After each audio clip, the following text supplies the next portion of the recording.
I've been collecting One Piece for over 5 months now, and ever since I started collecting, I've been wanting to get my hands on my first manga rare, the Holy Grail. But the prices of manga rares are usually way too high. I don't know which one I want to start with. I didn't know which avenue I wanted to go in. But today, all of that changes. Today, I'm hunting for my first ever manga rare, but I don't just want to buy one, I want to find one raw. I want to inspect it myself, and I want to see if I can find a copy clean enough to send to grading. Because buying a raw card is easy, but buying the right raw card is the hard part. This is Toyland, a brand new collectibles marketplace in Ontario, California. And I'm not here just to look around. I'm here to pick up my first ever manga rare. Right when you walk in, Toyland has that Franken-Son feeling. It's smaller and it doesn't have those high giant ceilings, but it is packed with booths. It's got a little bit of everything. And before I started my hunt, I got to talk to Dan, the owner of Toyland Marketplace, and I asked him what made him want to even invest his money and open Toyland Marketplace up. It all started when I was working at Franken-Son's. I was there for 20 years, and I kind of outgrew it, so I decided to start my own Toyland Marketplace so I could do my own thing. I used to sell toys there. I also ran the restaurant, Stop and Crunch. How long was this place a dream? Like, how long did it take to get this going? I think maybe like 5 years of dreaming about it. One question that everybody's going to want to know, what would people who are planning to come out and visit Toyland, what do you think they should be expecting to see here? Well, a little bit about everything. They're going to see skateboards, vintage, Pokemon cards, Magic, One Piece, Pops, those little 3D toys that they make with the 3D printers. They make these little toys, a lot of stuff like that. We have 3 vendors with sports stuff. One's right here, across the way right here. You can see all the jerseys and stuff they have. Anybody's looking at to sell any shoes, sports, comic books, just reach out to us on our Instagram, Toyland Marketplace. Before we go on, I just want to say a big thank you to Dan and Mona and his son and daughter too, because they all work there as a family. It's a family-run business. Toyland, in my eyes, I have no doubt, is going to end up being a successful endeavor. They've only been open for 5 days when I was there. It was day number 5. So it's still early. Not all the booths are set up. And like Dan said in the video, they're still looking to fill another 8 or 9 booths. So if you're interested, message them on Instagram. And guys, while I was editing this video, just right now, I got a delivery in the mail. And I didn't even know I was going to use this in the video. I wasn't going to use this in the video, but I basically got 4 cards that I sent out to grading to PCG. I got those back, and I've got a package from Beckett for a card that I actually gave over to Beckett during the card show from episode 1. When I was there last month, I gave them a card to grade. It was my first SP that I ever pulled. I've got this extensive video planned about grading, all the grading companies, the different slabs, what makes one more valuable than another. That's coming next month. But since we're here and we're talking about finding a manga rare that I want to grade as a 10, maybe we look at these cards too. And one of these cards is actually the Treasure Rare Zoro that I switched out with a vendor at Franken-Son's when I gave them the one with the tiny thumbnail imprint. The guy said he couldn't see it. He thought I was crazy, and he's like, sure, we'll trade. And I gave him $40 and my card, and he gave me this Treasure Rare Zoro. Guys, this is how Beckett packages. So one card is very well protected in there. One card very well protected. I was hoping for a black label because I ripped this one myself. So I was hoping for a black label. Let's take a look at that. It's not a black label. A pristine 10. I'll take it. I'll take a pristine 10. It's a beautiful card. I like that slab too. This is my first Beckett slab. So what's the problem? The edges are the problem. Everything else was a 10. The edges are a 9.5. Okay, I already don't like what I see here. From PCG, I've got a 9 rated Tashigi SP that I just ripped recently. 10. Okay, we got a Gem Mint 10. So this is not their best top. Basically, PCG is a lot like Beckett, where they have like Gem Mint 10s, and then they have their equivalent to a black label 10. I don't know what they call it because I haven't gotten it. But they have a Super 10, right, where everything's a 10. This one got a 9.5 on centering and edges. Again, edges. But not bad at 10. I'll take it. This was an Ace SP I ripped from a blister pack at Target. Got a 10. The only problem was the edges. It seems to me like One Piece cards have edging issues. The edges aren't cut right. And by the way, when I look at them under a magnifying glass, that's what I noticed too, that the edges can get a little furry. But it's a 10, so can't complain. But I really wanted to see if I could get one and they're highest rated. Now, obviously, the next card is the Treasure Rare and also a 10. And again, edges are a 9.5. All right, let's get back to our video. Now, before I show you footage of my hunt and what I'm looking for, I want to give you some clues as to whose manga card I'm looking for. The character I'm chasing is not one of the Straw Hats. He's not a villain. He's not the loudest guy in the room, but when he appears, the entire story feels bigger. He carries history with him, and he belongs to an older era that still shapes everything happening now. That's why I wanted this character to be my first manga. But first, I had to go find one. Do you guys have any raw manga rares? Do you have any manga rares? We do not. No, do you guys have any raw One Piece manga rares? No. No manga. No? Only have graded. Hi, how are you? Good. Do you have any raw manga rares? No, we don't.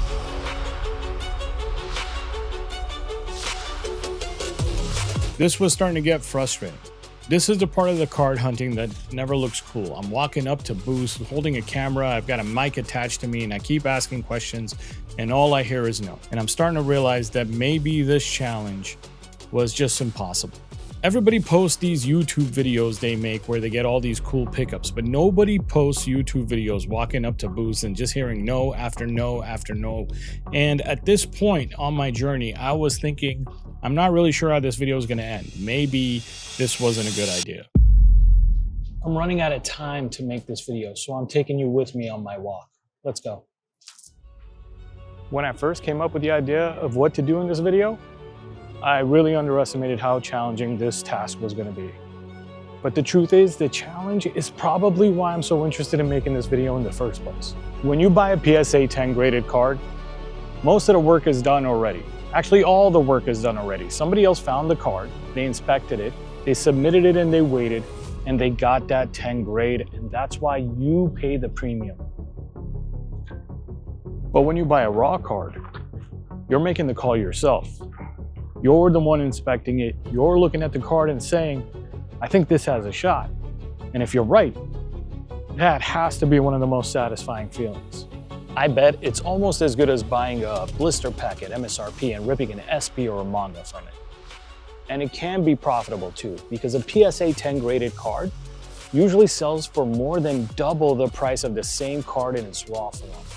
But there is a risk. The risk is if you end up just one grade shy of a 10, a 9, it's almost worse than having a raw ungraded card. Our store personally buys PSA 9s as raw, unless it's something old like vintage cards, then there is a premium on those. But as far as modern cards go, 9s are most of the time like you're gonna crack them you have better luck selling the card as raw. We don't even put 9s out on display typically, unless like I said, unless something older, more vintage, then it is worth it. That was Adam from Overdose Gaming. You guys may have remembered him from our last video. And that tells you everything you need to know about the demand difference between a 9 and a 10 graded One Piece card. A 9 in some ways is just less desirable than a raw card. A raw card has hope. A PSA 9 is still a clean card. But a clean raw card can be submitted for a PSA 10. And that's the game we're trying to play in this video. I'm not just trying to buy my first manga, I'm buying the possibility of a PSA 10 manga.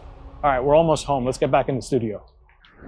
All right, before we go to our next booth, I want to tell you guys who the character is. The character is a teacher, but not just a teacher. He's the old master. Every great adventure story has one. The person who already understands the world before the hero does. The person who teaches the hero that strength is not just power, it's control, it's discipline, it's experience. In Star Wars, that character is Yoda. A Jedi uses the Force for knowledge and defense, never for attack. Yoda trains Luke. Yoda carries the wisdom of the Jedi. Yoda is treated like one of the most important characters in the entire franchise, and in One Piece, I think there's a character who plays a similar role. He trains the hero. He comes from the previous era.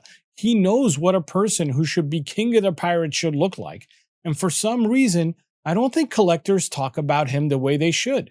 That's why I wanted his manga rare to be my first. But so far, we haven't found any raw mangas at all. I've been here for 4 hours, I'm running out of time, and at this booth, this $16 alt art is the best I could find.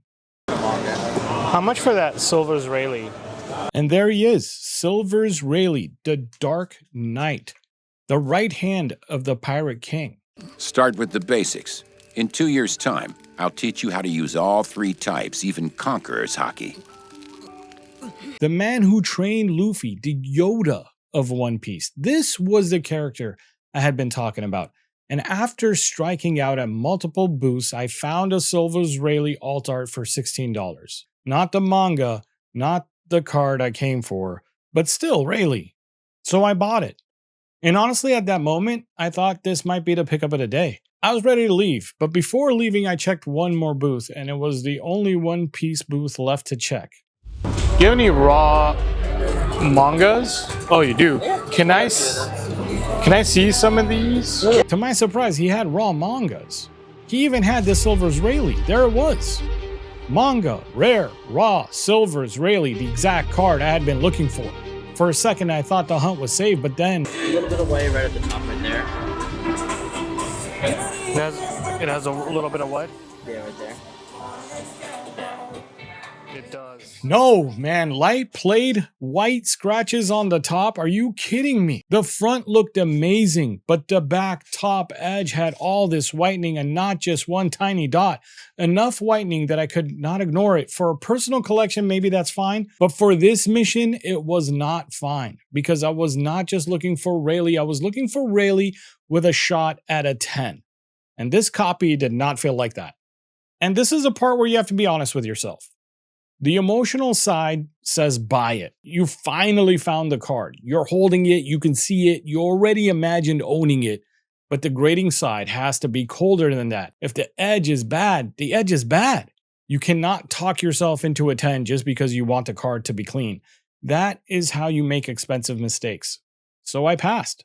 The mission was over. Toyland was cool, Dan was awesome, the place had a lot of potential, and I did pick up the $16 Rayleigh alt art, but the main mission, the raw manga, the gradable copy, that was dead. Maybe the lesson was that wanting a clean raw manga rare and actually finding one in person are two very different things. But then the vendor said one more thing. Do you have any other copies of this one? Not with us. I do have 2 stores. One's in Garden Grove, one's in Orange. I believe we still have the Rayleigh at our store at the Garden Grove location.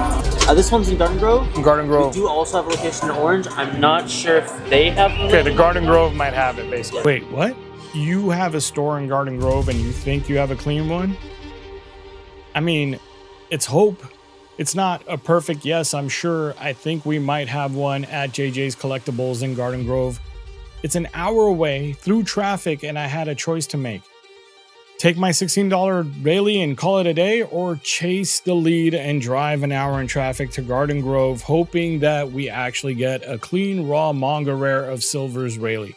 This is where the hunt became ridiculous because the smart way to buy cards is probably to sit at home, search listings, compare comps, ask for close-up photos, and wait. The less smart way is drive through traffic because somebody said, I think we might have one at JJ's Collectibles in Garden Grove. So you know what I did? I got in my car and I sat in traffic and I drove for an hour to see if I can find a clean, raw manga rare card in Garden Grove at JJ's Collectibles. I shouted you out 3 times, JJ. I know you don't know me, but hopefully that's good for something. By the way, that's just what makes the hunt fun. If you're not going to just go on a whim and drive for an hour and drag your girlfriend and promise her a nice night out with a nice dinner if she just sat there and got in a car ride with me, then, you know, you're not really collecting or living, are you? Okay, so we got to JJ's, but before I show you what happens inside and the rest of this story, I gotta explain one thing to you before we get in there. Number one, you guys know that I've documented my journey in the card show and at vendors at Frank & Sons, and I've made some pickups that are all raw, and some of them turned out really nice, like that Treasure Rare Zoro the second time. The first time I picked that up, it had a thumbnail and print that I did not even catch. If you haven't seen that, it's in episode 1. Go watch the first one where I go to my first card show. Anyways, on those episodes or in those videos, you guys saw me using this little magnifying glass that like jewelers use to check and make sure every corner and every thing on the surface of a card looks good. So I always use a little magnifying glass. But here's the thing. Things have gotten past me with this little magnifying glass. I've missed white spots, I've missed scratches, and you've seen them in the past videos. I had to think of a better way. So I get on Amazon and I look for the craziest thing I can find. And yes, you're about to see this big boy come out. This is my new magnifying glass and I have no shame. And I don't think you should either. If you need to pull something like this out, if you have bad eyes like me and you need to pull something like this out with lights and everything, look at this flashy thing and check. It doesn't matter what people think, okay? If you want to pull it out, pull it out. That's what I say. If you want to pull it out, pull it out. That's my motto. Let's go inside JJ's. So I'm making a YouTube video about finding a raw manga that you can grade to a PSA 10. Oh, yeah. So if you don't mind, I might get a little crazy and look at it in a magnifying glass. That's fine, yeah. Look at his face. He's obviously laughing at me. He's having a chuckle to himself and he's like, I can't believe this guy's going to pull out a magnifying glass. Yes, I am. And it's bigger than you think it is. And I got to do what I got to do. Okay?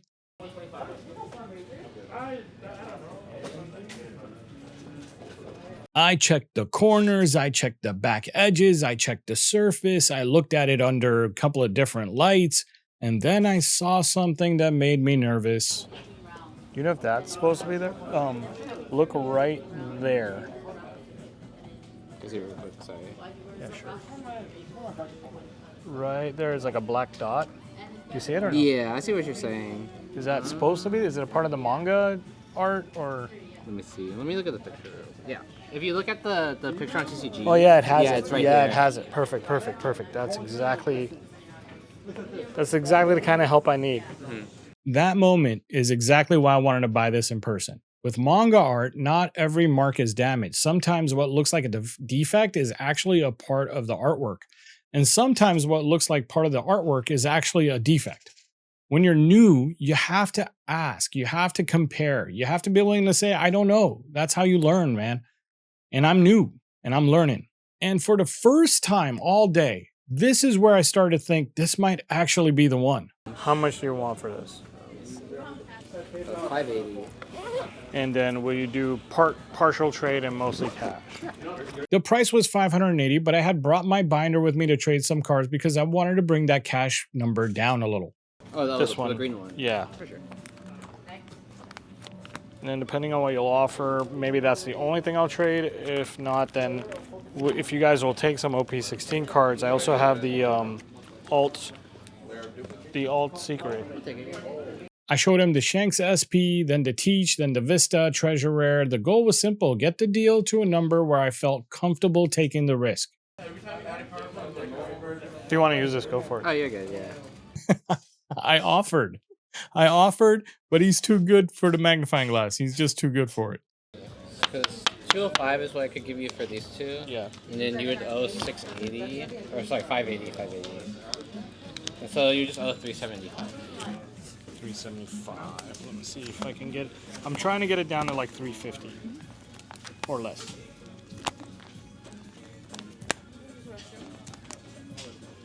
Will you take the Vista Treasure Rare? The treasure, yeah. I'll give you 23 for the Vesta. So can we, So it would be. let's be down to like 350. I can do 350, yeah. That's perfect. Okay, can we show it? We're trading 350 for the Silver Israeli and 3 cards.